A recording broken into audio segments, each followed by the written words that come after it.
अस्सलामुअलैकुम बच्चियों। कल हमने अपना 9th चैप्टर छूट और कमीशन है ना स्टार्ट किए हैं।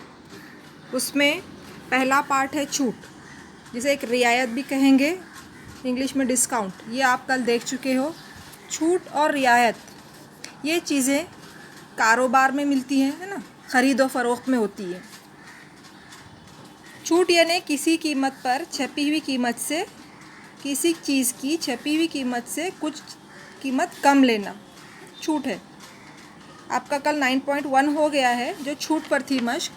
9.2 हमारी जो है कमीशन और तखफीफ, दो चीज़ों के ऊपर है। तो कमीशन क्या है देखेंगे आप। पेज नंबर 55 देखिए किताब का। यहाँ पर अशिया की पैदावार करने वाली कंपनी, यानी कोई भी चीज़ जो बनती है, मैन्युफैक्चर होती है, वो कंपनी में बनती है, लेकिन कंपनी ख़ुद उसको बेच नहीं सकती। उसको मुश्किल है ना, कंपनी वाले जाके ख़ुद नहीं बेचते हैं, बल्कि क्योंकि वो सामान, वो चीज़ बहुत बड़े पैमाने पर बनाई जाती है, बहुत ज़्यादा होती है।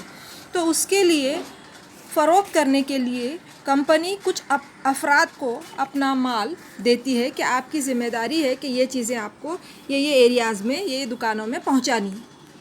तो जो अफराद ये काम करते हैं उनको भी कुछ पैसा देना पड़ेगा, फ्री में तो कोई काम नहीं करेगा। तो इस काम के बदले में उन्हें जो पैसा दिया जाता है, जो रकम दी जाती है, उसे कमीशन कहते हैं। अब पढ़ के देखेंगे तो समझ में आएगा। अशिया की पैदावार, कमीशन के वहाँ पर देखो, अशिया की पैदावार करने वाली कंपनी को खुद अपना माल फ़रोख्त करना मुमकिन नहीं होता, तब वो कंपनी कुछ अफराद को अपना माल, मसलन किताबें, कपड़े, साबुन वगैरह फ़रोख्त करने की ज़िम्मेदारी देती है। इस खिदमत के एवज़ उस फ़र्द को कुछ रकम दी जाती है, उसे कमीशन कहते हैं। और जो लोग ये काम करते हैं उन्हें कमीशन एजेंट कहा जाता है। और जो कमीशन दी जाती है वो फ़ीसद पर रहती है, 2%, 4%, 10%, इस तरह से। फ़ीसद का मतलब 100 पर, यानी 100 रुपये का माल बेचेंगे तो समझो अगर 5% ही है, 100 रुपये का माल बेचेंगे तो 5 रुपये, 200 का बेचेंगे तो 10 रुपये, इसको कहेंगे 5%। तो जो भी कमीशन होती है वो फ़ीसद में तय की जाती है। अगर कभी हमको कोई घर बेचना है, मवेशी बेचना है, ज़मीन बेचना है, तो हमको ग्राहक आसानी से नहीं मिल सकते ना, कि किसको ख़रीदना है हमको नहीं मालूम। तो इसके लिए भी बीच में कुछ लोग होते हैं जिनको दलाल कहते हैं या कमीशन एजेंट भी कहा जाता है। तो इन लोगों के ज़रिए हम अपना घर, मकान, मवेशी, ज़मीन फ़रोख्त कर सकते हैं। और फ़रोख्त होने के बाद इन दलाल को, इन बेचुलिया भी कहते हैं, इन्हें हमें कुछ रकम देनी पड़ती है, वो भी कमीशन कहलाती है। कमीशन समझ में आ गया आपको, कि कोई किसी का काम कर रहा है, बेचने में मदद कर रहा है, तो उसके एवज़ में उसे जो रकम दी जाती है उसे कमीशन कहेंगे। ठीक है। पेज नंबर 56 पर कुछ सॉल्व एग्जांपल्स हैं। उसके बाद हम तारीफ़ देखेंगे तखफीफ की, रिबेट।